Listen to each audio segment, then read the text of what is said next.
बिस्मिल्लाहिर्रहमानिर्रहीम। अस्सलाम वालेकुम। मैं पीरज़ादा गुलाम हुसैन और आप देख रहे हैं सेंटर न्यूज़। आज के इस प्रोग्राम में आपको खुश आमदीद। और आज हमारे मेहमान हैं अबू नो मुफ्ती मोहम्मद बिलाल, एमफिल इस्लामियात व सीरत। अस्सलाम वालेकुम सर, कैसे हैं आप? जी वालेकुम अस्सलाम रहमतुल्लाह। अल्लाह का शुक्र है, अल्हम्दुलिल्लाह, अल्लाह का एहसान। आपका बेहद मशकूर है, आपने अपना कीमती वक्त दिया हमें। और सर प्रोग्राम का आगाज़ बाकायदा तिलावत कुरान पाक से कीजिएगा। अऊज़ु बिल्लाहि मिनश शैतानिर रजीम।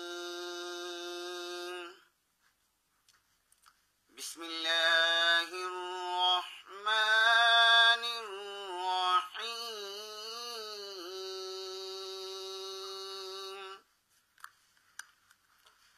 वल अस्र इन्नल इंसान लफी खुस्र इल्लल्लज़ीना आमनू वअमिलुस्सालिहाति वतवासौ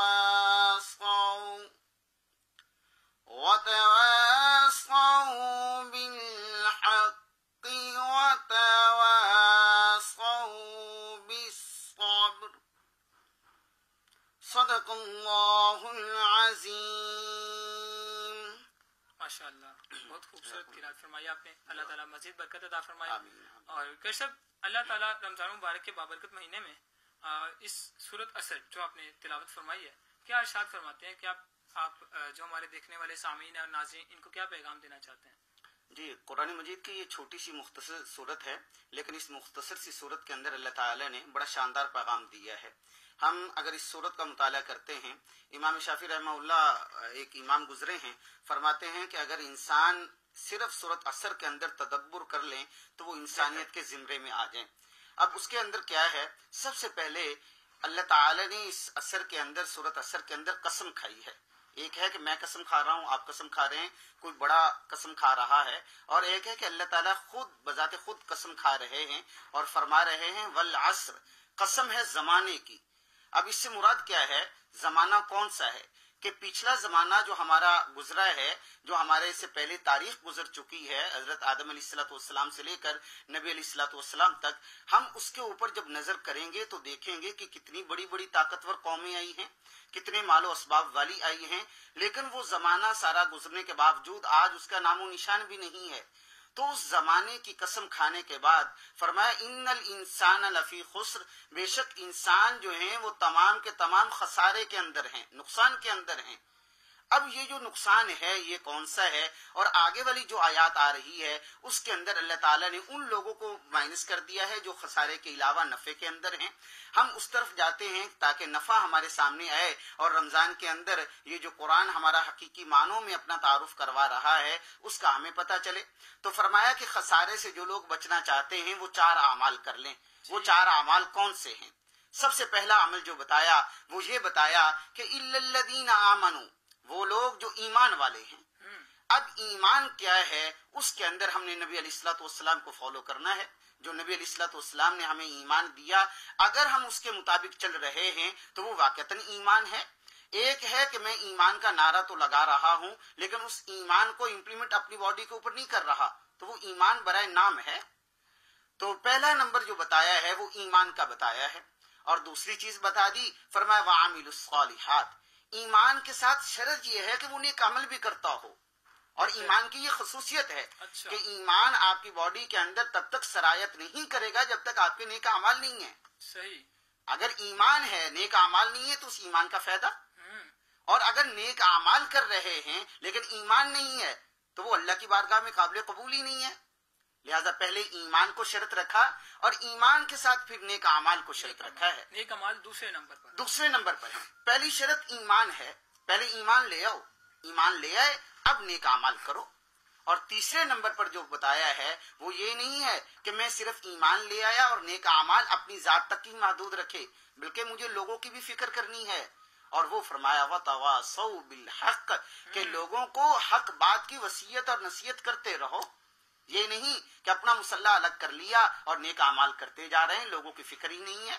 हजरत आयशा रज़ी अल्लाह तआला अन्हा से एक रवायत है, फरमाया नबी अलैहिस्सलाम से पूछा कि या रसूलल्लाह, अगर अल्लाह का अजाब आ जाए तो नेक लोगों का क्या बनेगा? فرمایا کہ اللہ کے عذاب کے مستحق نیک لوگ بھی ساتھ ساتھ ہی ہوں گے بروں کے. وجہ اس کی یہ بتائی کہ اس لیے کہ وہ اپنے ہی نیکی کے اوپر گامزن رہتے تھے, ان کو دوسروں کی نیکی کی پرواہ نہیں ہوتی تھی. لہذا جہاں پر نیک اعمال بتائے وہاں پر یہ بتایا کہ وَتَوَاصَوْا بِالْحَقِّ, حق بات کی وصیت لوگوں کو کرنی ہے. اور اس کے بعد جو جملہ بتایا ہے اس کے اندر اور زیادہ شاندار جملہ وہ ہے, اور وہ یہ بتایا کہ وَتَوَاصَوْا بِالصَّبْرِ. یاد رکھیں, جب آپ حق بات کی وصیت کریں گے پھر آپ کے اوپر آزمائشیں بھی آئیں گی, مصیبتیں بھی آئیں گی, تکالیف بھی آئیں گی, آفات و بلیات بھی آئیں گے. اب وہاں پر آپ نے صبر بھی کرنا ہے. اور قرآن کی دوسری آیات اس کی تفسیر بھی بیان کر رہی ہیں. اگر صبر کر لیا تو فرمایا وبشر الصابرین, اللہ تعالیٰ صبر کرنے والوں کو خوشخبری سناتے ہیں. اور ان اللہ مع الصابرین, فرمایا اللہ تعالیٰ صبر کرنے والوں کے خود اللہ تعالیٰ ان کے ساتھ ہیں. تو یہ چار وصیتیں, چار اعمال ایسے دیے ہیں کہ سب سے پہلے ایمان لے آؤ, پھر نیک اعمال کرو, اور پھر نیک اعمال اور حق بات کے آگے ترغیب بھی دیتے رہو. اچھا, آج کل حضور اس کے میں کہتا ہوں بالکل منفی ہو رہا ہے, کیونکہ کوئی بھی بندہ جو ہے خود نیک بننا کی کوشش تو بہت کرتا ہے, جب نیک بن جاتا ہے تو دوسروں کی ترغیب بہت کم دیتا ہے, کیونکہ کہیں مجھے کوئی یہ نہ کہہ دے تو اتنا بڑا نمازی ہے, تو اتنا بڑا دیندار ہے, کہ جو تم مجھے کہہ رہے کل تو خود کیا تھا آج تو خود کیا. اس حوالے سے ہمارے جو دیکھنے والے ویورز ہیں ان کو کیا پیغام دینا چاہیں گے؟ وہ شرما جاتے ہیں اکثر. بالکل ٹھیک ہے. دیکھیں, ہم لوگ اس وقت میں موجودہ دور کے اندر دیکھیں تو ہم لوگ بہت بڑے خسارے کے اندر, اور مسلم امت جو ہے اس وقت انتہائی پریشان کل مراحل سے گزر رہی ہے. میں یہ سمجھتا ہوں سب سے پہلے تو اس کے اندر ہم دیکھیں کہ ہماری دین سے, قرآن سے بہت زیادہ دوری ہے. جب اس قرآن کو ہم خود سمجھنا شروع کر دیں گے, جیسا کہ ایک چھوٹی سی سورت اثر کو میں نے ابھی آپ لوگوں کے سامنے رکھا, جب ایک چھوٹی سی سورت اتنی بڑی ترغیب دے رہی ہے تو پورا قرآن ہمارے لیے کیا کچھ خزانے لے کر بیٹھا ہے. تو ہماری تباہی اور بربادی کا مین جو یہاں پر معاملہ ہے وہ قرآن سے دوری کو میں یہ سمجھتا ہوں. اگر ہم قرآن کی طرف آ جائیں, اور آخری بات ایک یہ بھی عرض کر دوں کہ رمضان اور قرآن کا یہ جو تعلق ہے وہ ہمیں اس بات کی بھی ترغیب دے رہا ہے کہ جیسے روزے کا مقصد تقوی ہے, فرمایا یا ایھا الذین آمنوا کتب علیکم الصیام کما کتب علی الذین من قبلکم لعلکم تتقون, کہ ایمان والو تم پر روزے فرض کیے گئے اور تم سے پہلی امتوں پر بھی یہ فرض کیے گئے ہیں. اب آگے جا کر اس کا مقصد بتا دیا کہ تمہارے اوپر اور پہلی امتوں پر کیوں فرض کیے گئے, مقصد بتایا کہ اس کا مقصد تقوی ہے. تو قرآن بھی تقوی اور پرہیزگاروں کے لیے ہی ہے. تو گویا کہ رمضان اور قرآن کا اس حوالے سے بھی ایک گہرا تعلق ہے کہ یہ دونوں چیزیں قیامت والے دن شفاعت بھی کریں گی اور ساتھ ساتھ دنیا میں تقوی بھی پیدا کریں گی. بہت بے حد مشکور ہے کہ آپ نے آج ہمیں اپنا قیمتی وقت دیا, اور آپ نے ہمیں بتایا کہ ایمان, نیکی, بھلائی اور اسے پھیلانے کی جو بندہ کوشش کرتا ہے اور بھی صبر کرتا ہے, اللہ تعالیٰ اسے کیا کیا جو ہے اجر عظیم عطا فرماتے ہیں. آپ کا بے حد مشکور ہے کہ آپ نے اپنا قیمتی وقت دیا. جی ناظرین, یہ تھا آج کا ہمارا پروگرام. انشاءاللہ ملیں گے ایک اور نئے پروگرام میں. تب تک کے لیے اپنے میزبان پیرزادہ غلام حسین کو دیجیے اجازت. دیکھتے رہیے سینٹر نیوز. اللہ نگہبان.